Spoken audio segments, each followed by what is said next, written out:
संगत जी, राधा स्वामी जी, सबसे पहले तो हम आप सभी को बहुत बहुत नमन करते हैं। आज हम एक ऐसे विषय पर बात करने जा रहे हैं जो अत्यंत गहरा, रहस्यमयी और आध्यात्मिक अनुभवों से जुड़ा हुआ है। यह वह विषय है जिसके बारे में बहुत कम लोग खुलकर बात करते हैं, लेकिन कई साधक अपने भीतर इसे महसूस जरूर करते हैं।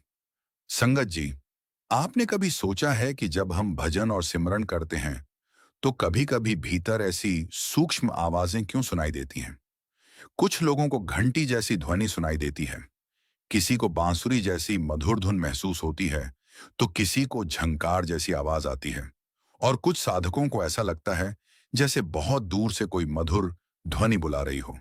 संगत जी, संत महापुरुष हमेशा कहते हैं कि भजन केवल आंखें बंद करके बैठने का नाम नहीं है, बल्कि यह सूरत को धीरे धीरे संसार से हटाकर भीतर की ओर मोड़ने की एक गहन प्रक्रिया है।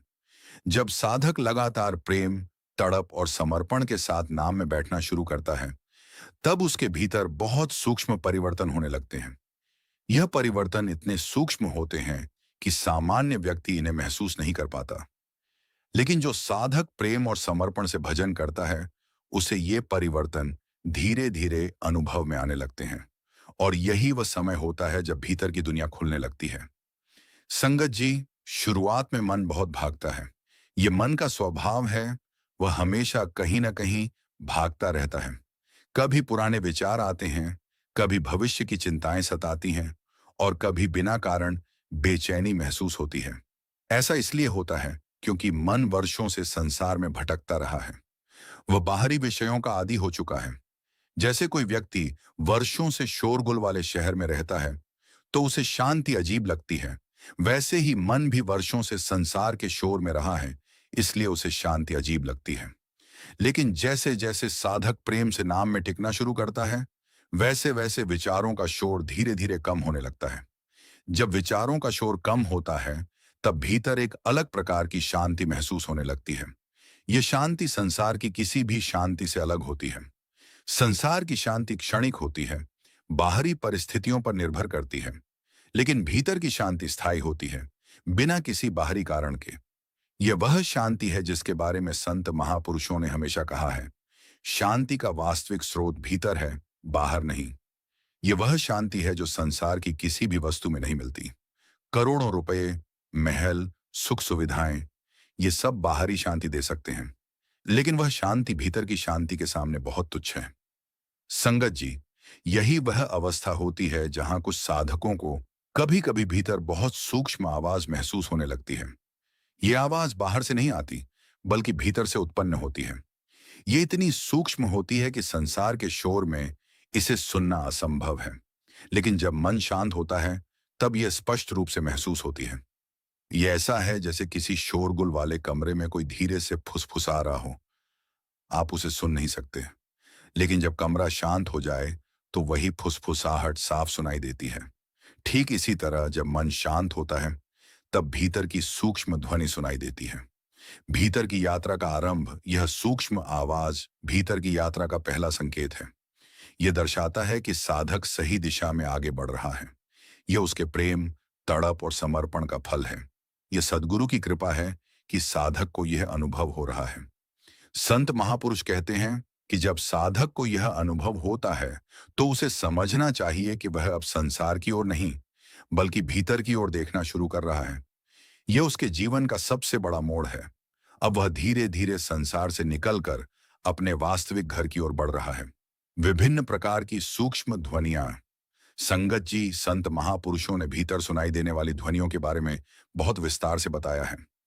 ये ध्वनियां अलग अलग साधकों को अलग अलग प्रकार की सुनाई देती हैं, और यह साधक की आध्यात्मिक स्थिति, उसके संस्कारों और उसके भीतर के विकास पर निर्भर करता है।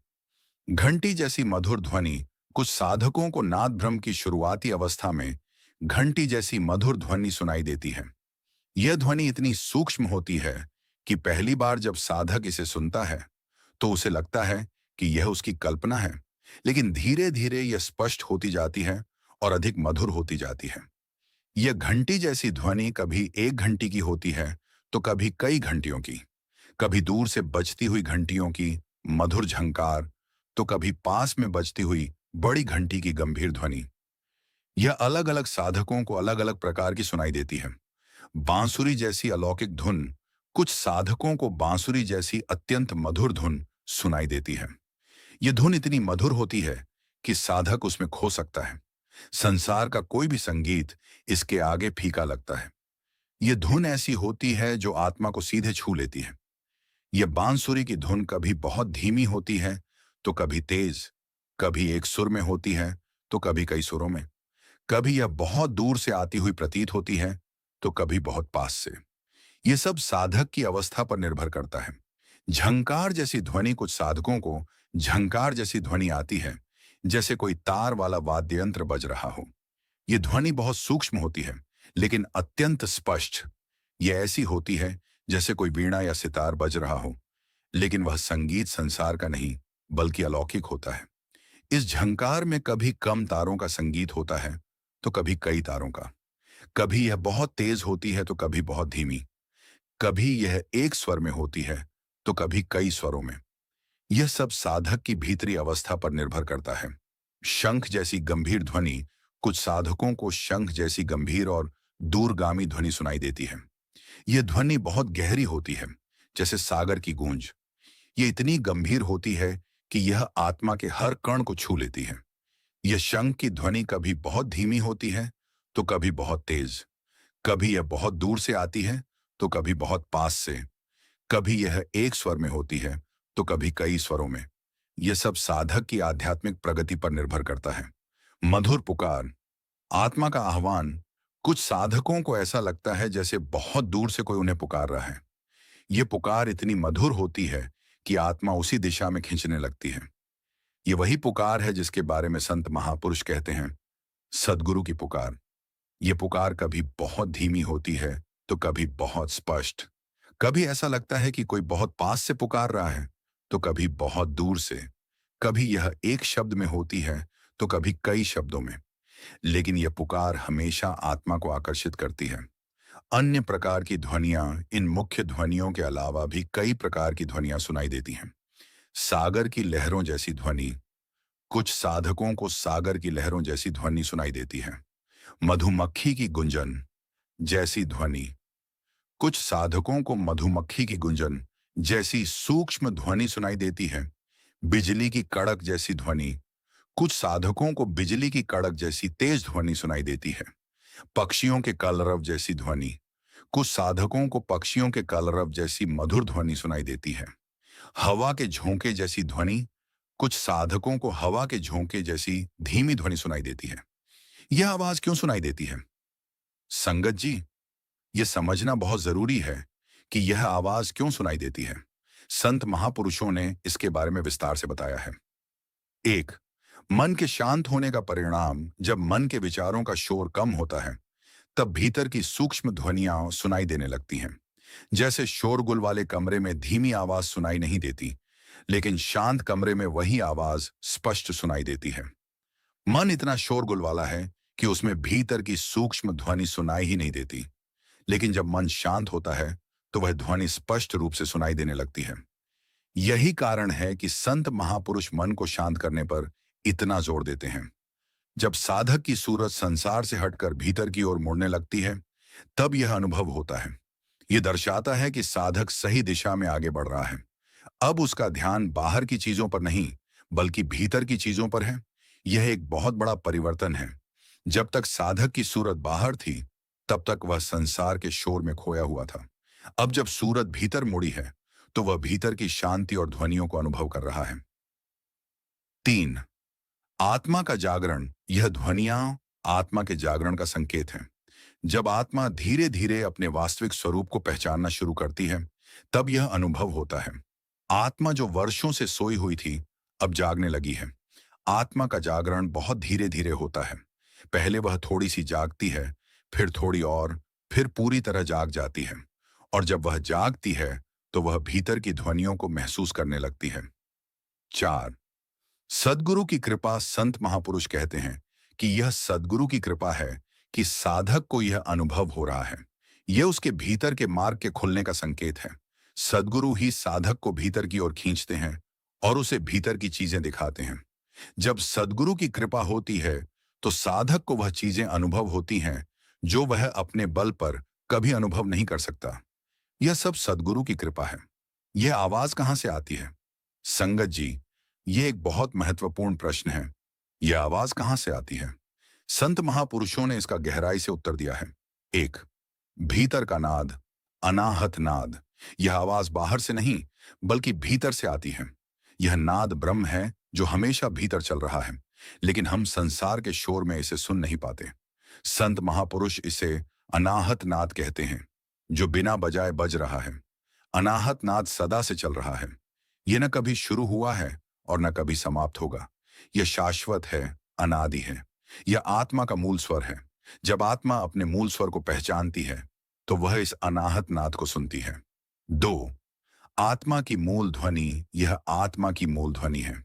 जैसे प्रत्येक वस्तु की अपनी एक आवाज होती है, वैसे ही आत्मा की भी अपनी एक ध्वनि है। यह वही ध्वनि है।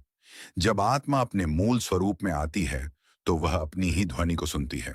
संत महापुरुष कहते हैं कि आत्मा का मूल स्वर बहुत सूक्ष्म होता है। वह संसार के शोर में दब जाता है, लेकिन जब मन शांत होता है तो वह मूल स्वर उभर कर आता है और साधक उसे सुनता है। कुछ साधकों को ऐसा लगता है कि यह सद्गुरु का ही आह्वान है। संत महापुरुष कहते हैं कि सद्गुरु की कृपा आत्मा को भीतर की ओर खींचती है और यह ध्वनि उसी खिंचाव का परिणाम है। सद्गुरु जब आत्मा को भीतर बुलाते हैं तो वह बुलावा इसी सूक्ष्म ध्वनि के रूप में सुनाई देता है। यह सद्गुरु का ही संकेत है कि अब आत्मा को भीतर की ओर जाना चाहिए। चार, ब्रह्मांड की मूल ध्वनि। संत महापुरुष कहते हैं कि यह ब्रह्मांड की मूल ध्वनि है। जैसे ब्रह्मांड का प्रत्येक कण कंपन कर रहा है, वैसे ही यह ध्वनि भी हर जगह है। यह वही ध्वनि है जो ब्रह्मांड की उत्पत्ति के समय थी। यह ओंकार की ध्वनि है। यह वही प्रणव है जिसके बारे में वेदों में कहा गया है, ओम इति एकाक्षरम ब्रह्म। ओम, यह एक अक्षर ही ब्रह्म है। यह वही ध्वनि है जो सभी ध्वनियों की जननी है। लेकिन जैसे जैसे शोर कम होने लगता है, वैसे वैसे छोटी से छोटी ध्वनि भी साफ सुनाई देने लगती है। शांत कमरे में एक पिन गिरने की आवाज भी स्पष्ट सुनाई देती है। ठीक इसी प्रकार जैसे जैसे मन शांत होने लगता है, वैसे वैसे भीतर की आवाज स्पष्ट महसूस होने लगती है। जब मन के विचार कम हो जाते हैं, तब भीतर की सूक्ष्म ध्वनि स्पष्ट रूप से सुनाई देने लगती है। उदाहरण 3, रेडियो का शोर। अगर किसी रेडियो को सही तरंग पर न लगाया जाए तो केवल शोर सुनाई देता है, लेकिन जैसे ही सही तरंग मिलती है, वैसे ही आवाज साफ सुनाई देने लगती है। ठीक इसी प्रकार जब तक सूरत संसार में बिखरी रहती है, तब तक भीतर केवल मानसिक शोर महसूस होता है। लेकिन जैसे जैसे सूरत भीतर स्थिर होने लगती है, वैसे वैसे धुन स्पष्ट महसूस होने लगती है। हुजूर जी का दृष्टिकोण। हुजूर जी कहते थे कि जब साधक प्रेम और निरंतरता के साथ भजन में बैठता रहता है, तब धीरे धीरे उसकी सूरत भीतर टिकने लगती है और वही सूरत आगे चलकर धुन को महसूस करना शुरू करती है, क्योंकि यह आवाज कानों से ज्यादा आत्मा से सुनी जाती है। हुजूर जी ने एक और बहुत महत्वपूर्ण बात बताई। यह आवाज कानों से नहीं बल्कि आत्मा से सुनी जाती है। इसलिए जिनके कान कमजोर हैं वे भी इसे सुन सकते हैं, और जिनके कान तेज हैं वे भी इसे नहीं सुन सकते अगर उनकी आत्मा नहीं जागी है। खरनैया किस। हुजूर जी का आध्यात्मिक दृष्टिकोण। संगत जी, हुजूर जी ने इस विषय पर बहुत गहराई से विचार किया है और अपने प्रवचनों में इसे बार बार समझाया है। वे कहते थे कि जब कोई साधक लगातार प्रेम, तड़प और समर्पण के साथ भजन और सिमरन में बैठना शुरू करता है, तो धीरे धीरे उसका मन संसार से हटकर भीतर की ओर मुड़ने लगता है। और यही वह अवस्था होती है जहां कुछ साधकों को भीतर अलग प्रकार की सूक्ष्म आवाजें सुनाई देने लगती हैं। हुजूर जी ने यह भी कहा कि यह आवाज सुनना कोई बहुत बड़ी बात नहीं है, लेकिन यह बहुत महत्वपूर्ण है, क्योंकि यह दर्शाता है कि साधक सही दिशा में आगे बढ़ रहा है। यह राह का पहला संकेत है। हैश हैश हैश हुजूर जी की अमूल्य शिक्षाएं। हुजूर जी ने इस अनुभव के बारे में कई महत्वपूर्ण बातें बताई। आइए उन्हें विस्तार से समझते हैं। एक, यह कल्पना नहीं है, यह वास्तविकता है। हुजूर जी कहते थे कि बहुत से लोग सोचते हैं कि यह केवल कल्पना होती है, लेकिन जब साधक लगातार नाम में टिकना शुरू करता है, तब धीरे धीरे उसकी सूरत भीतर जागने लगती है। और वही सूरत उस सूक्ष्म धुन को महसूस करना शुरू करती है जो हमेशा से भीतर चल रही होती है। हुजूर जी ने कहा कि यह कल्पना नहीं है, यह उतनी ही वास्तविक है जितना कि आपके सामने रखी यह मेज, यह कुर्सी, यह कमरा। लेकिन इस वास्तविकता को देखने के लिए आंखों की जरूरत नहीं है, बल्कि आत्मा की जरूरत है। और जब आत्मा जागती है तो वह इस वास्तविकता को अनुभव करती है। 2, साधना का प्रारंभिक चरण हुजूर जी ने बताया कि यह भीतर की यात्रा का शुरुआती चरण है। जब साधक को यह अनुभव होता है तो उसे समझना चाहिए कि वह सही दिशा में आगे बढ़ रहा है। यह मार्ग का पहला पड़ाव है। हुजूर जी ने कहा कि जैसे यात्रा में पहला कदम बहुत महत्वपूर्ण होता है, वैसे ही साधना में यह पहला अनुभव बहुत महत्वपूर्ण है। यह दर्शाता है कि साधक ने सही दिशा में कदम बढ़ाया है और अब वह आगे बढ़ सकता है। 3, सावधानी की अत्यंत आवश्यकता। हुजूर जी ने हमेशा सावधानी बरतने पर जोर दिया। उन्होंने कहा कि बहुत से लोग जैसे ही कोई आवाज सुनते हैं, वे उसे पकड़ने लगते हैं और हर दिन वही अनुभव दोहराना चाहते हैं, जबकि वास्तविक साधना अनुभवों को पकड़ने की नहीं, बल्कि समर्पण की यात्रा है। हुजूर जी ने एक और बहुत महत्वपूर्ण बात कही। अनुभवों के पीछे भागने से मन फिर से सक्रिय हो जाता है और भीतर की स्थिरता कम होने लगती है। इसलिए जितना हो सके सहज रहो, प्रेम से नाम में टिके रहो और अनुभवों को सद्गुरु की मेहर समझकर भीतर ही संभाल कर रखो। 4, अहंकार का त्याग। सबसे बड़ी सावधानी। हुजूर जी ने कहा कि अनुभवों के आने पर अहंकार नहीं करना चाहिए। यह सद्गुरु की कृपा है, आपकी उपलब्धि नहीं। जहां अहंकार आता है वहां भीतर की यात्रा रुक जाती है। हुजूर जी ने कहा कि जैसे ही आप सोचते हैं कि मुझे यह अनुभव हुआ है, मैं बहुत बड़ा साधक हूं, तब आपका पतन शुरू हो जाता है। अहंकार सबसे बड़ा शत्रु है, इसलिए अनुभवों को सद्गुरु की कृपा समझकर विनम्र रहें। 5, अनुभवों में उलझना नहीं, आगे बढ़ना है। हुजूर जी ने कहा कि अनुभवों में उलझना नहीं है। वे आते हैं तो आने दो, जाते हैं तो जाने दो। तुम्हारा काम नाम में टिके रहना है। जो साधक अनुभवों में उलझ जाता है वह आगे नहीं बढ़ पाता। हुजूर जी ने यह भी कहा कि जैसे यात्रा में रास्ते के किनारे के पेड़ पौधे, फूल पत्तियां नहीं, बल्कि मंजिल महत्वपूर्ण होती है, वैसे ही साधना में अनुभव नहीं, बल्कि परमात्मा की प्राप्ति महत्वपूर्ण है। अनुभव तो रास्ते के संकेत मात्र हैं। हुजूर जी के व्यक्तिगत अनुभव। संगत जी। हुजूर जी ने अपने व्यक्तिगत अनुभव भी साझा किए हैं। उन्होंने बताया कि जब वे गहरी साधना में होते थे तो उन्हें भीतर अद्भुत ध्वनियां सुनाई देती थीं। भीतर की अलौकिक ध्वनियां। हुजूर जी ने बताया कि उन्हें कभी घंटियों की झंकार सुनाई देती थी, कभी बांसुरी की मधुर धुन, कभी सागर की लहरों जैसी गूंज। ये ध्वनियां इतनी मधुर होती थीं कि वे उनमें खो जाते थे। हुजूर जी ने कहा कि ये ध्वनियां एक नहीं, बल्कि कई स्तरों पर सुनाई देती हैं। जैसे जैसे साधक भीतर गहराई में जाता है, वैसे वैसे ये ध्वनियां और अधिक स्पष्ट और मधुर होती जाती हैं। और एक समय ऐसा आता है जब ये ध्वनियां आत्मा का सहारा बन जाती हैं। ध्वनियों के विभिन्न स्तर। हुजूर जी ने बताया कि भीतर की ध्वनियां कई स्तरों पर हैं। पहला स्तर, सबसे बाहरी स्तर। यहाँ पर घंटी जैसी, बांसुरी जैसी ध्वनियां सुनाई देती हैं। यह शुरुआती स्तर है। दूसरा स्तर, यहाँ पर शंख जैसी, झंकार जैसी ध्वनियां सुनाई देती हैं। यह अधिक गहरा स्तर है। तीसरा स्तर, यहाँ पर वीणा जैसी, सितार जैसी ध्वनियां सुनाई देती हैं। यह और भी गहरा स्तर है। चौथा स्तर, यहाँ पर ब्रह्मांडीय ध्वनि सुनाई देती है। यह बहुत गहरा स्तर है। पांचवां स्तर, यहाँ पर अनाहत नाद सुनाई देता है। यह सबसे गहरा स्तर है। हुजूर जी का मार्गदर्शन। हुजूर जी ने साधकों को इस अनुभव के लिए विस्तृत मार्गदर्शन दिया। 1, शांत रहें। जब भीतर कोई आवाज सुनाई दे तो उत्साहित या घबराएं नहीं। शांत रहें और नाम में टिके रहें। यह अनुभव सामान्य है, इसमें घबराने की कोई बात नहीं है। हुजूर जी ने कहा कि जैसे बच्चा पहली बार चलता है तो वह गिर जाता है, लेकिन घबराता नहीं है, वैसे ही साधक को भी अनुभवों के आने जाने पर घबराना नहीं चाहिए। 2, अनुभवों को न पकड़ें, अनुभवों के पीछे न भागें। वे आएं तो आने दें, जाएं तो जाने दें, लेकिन नाम का सहारा न छोड़ें। ये सबसे महत्वपूर्ण बात है। हुजूर जी ने कहा कि जैसे आसमान में बादल आते जाते रहते हैं लेकिन आसमान वही रहता है, वैसे ही अनुभव आते जाते रहते हैं लेकिन नाम वही रहता है। अनुभवों से ज्यादा नाम महत्वपूर्ण है। 3, विनम्र बने रहें। अनुभव होने पर विनम्रता बनाए रखें। समझें कि यह सद्गुरु की कृपा है, आपकी उपलब्धि नहीं। अहंकार से बचें।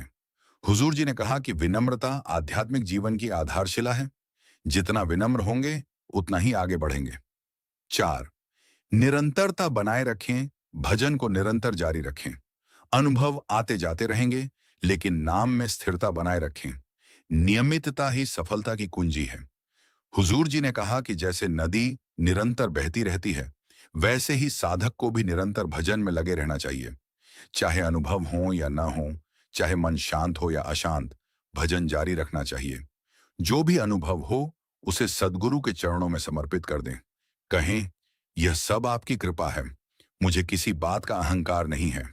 हुजूर जी ने कहा कि समर्पण की भावना सबसे बड़ी है। जब आप अपने अनुभवों को भी सद्गुरु को समर्पित कर देते हैं, तब आप अहंकार से बच जाते हैं। हुजूर जी के प्रवचनों से महत्वपूर्ण अंश।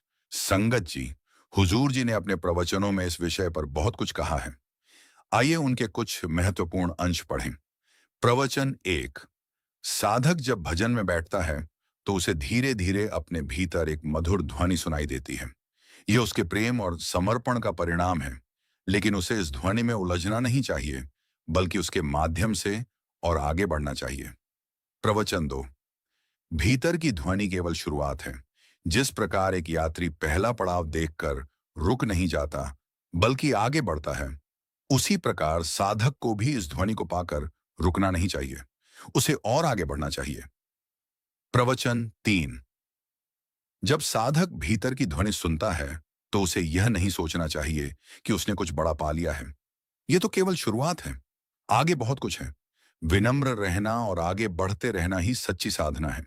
प्रवचन 4, कुछ साधक अनुभवों को पाकर अहंकार में आ जाते हैं।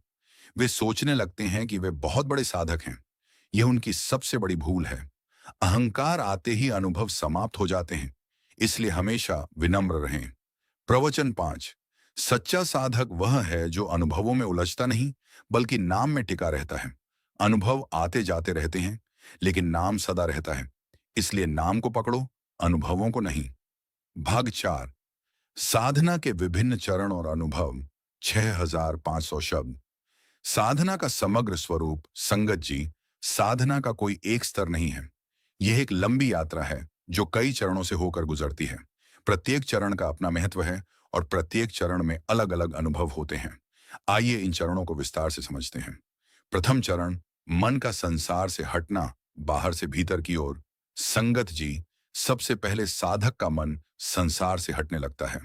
पहले जहां उसे हर समय बाहरी विषयों में आनंद मिलता था, वहीं अब वह भीतर शांति की तलाश करने लगता है। यह एक बहुत बड़ा परिवर्तन है। इस चरण की विशेषताएं: बाहरी विषयों में रुचि कम होना। पहले जिन चीजों में आनंद आता था, अब वे उबाऊ लगने लगती हैं। भीतर शांति की इच्छा बढ़ना। अब बाहरी सुखों से ज्यादा भीतर की शांति की इच्छा होती है। अकेले रहने की प्रवृत्ति बढ़ना। पहले जहां भीड़ में आनंद आता था, अब अकेले रहने में आनंद आता है। संसार की चीजों का महत्व कम होना। पैसा, सुख सुविधाएं आदि का महत्व कम हो जाता है। जैसे जैसे साधक प्रेम से भजन में बैठता है, विचार धीरे धीरे कम होने लगते हैं। पहले विचारों की संख्या कम होती है, फिर विचारों की तीव्रता कम होती है, और फिर एक ऐसी अवस्था आती है जब विचार लगभग समाप्त हो जाते हैं। विचार कम होने के चरण। पहला उपचरण, विचारों की संख्या कम होना। पहले जहां 100 विचार आते थे, अब 50 आते हैं। दूसरा उपचरण, विचारों की तीव्रता कम होना। पहले जहां विचार बहुत तेज होते थे, अब वे धीमे हो गए हैं। तीसरा उपचरण, विचारों का लंबा अंतराल। दो विचारों के बीच अब अंतराल बढ़ गया है।